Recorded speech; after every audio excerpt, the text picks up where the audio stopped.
بسم الله الرحمن الرحيم الحمد لله رب العالمين وصلى الله وسلم على نبينا محمد وعلى آله وأصحابه أجمعين وبعد.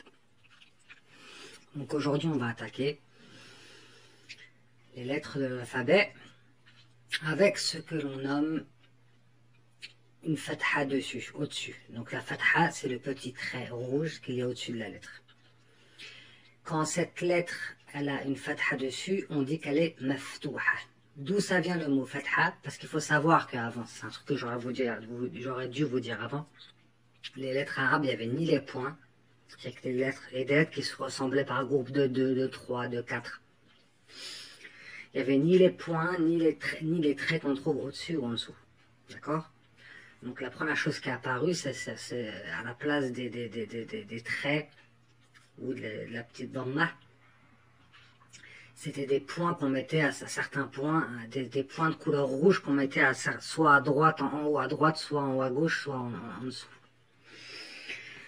Donc après, pour nous faciliter, les savants ils ont rajouté ça et ça a facilité la lecture des musulmans, les points, la hamza qui n'existait pas avant aussi. Donc ça pour faciliter la lecture. Pour faire bref. Donc ici la page. Donc, comme on l'a vu précédemment, il y a des lettres qui sont mustafala et des lettres qui sont musta'ala. Les lettres qui sont musta'ala, on les prononcera de façon grave et les autres de façon, donc, on va dire plus ou moins aiguë ou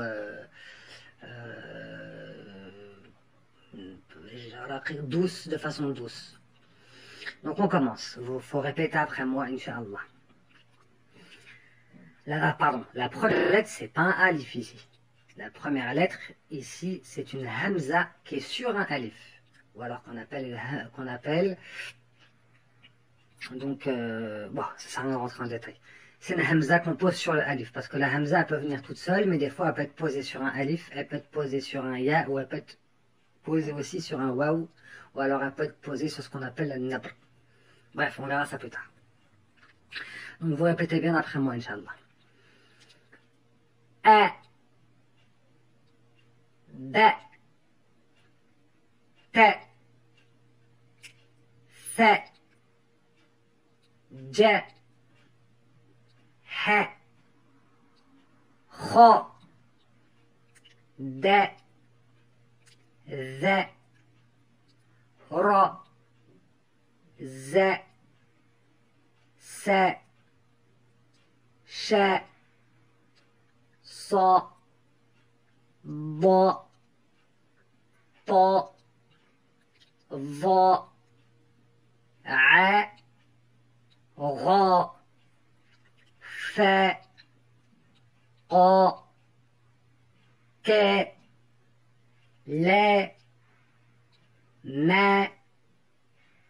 ن و ه ي. Donc voilà.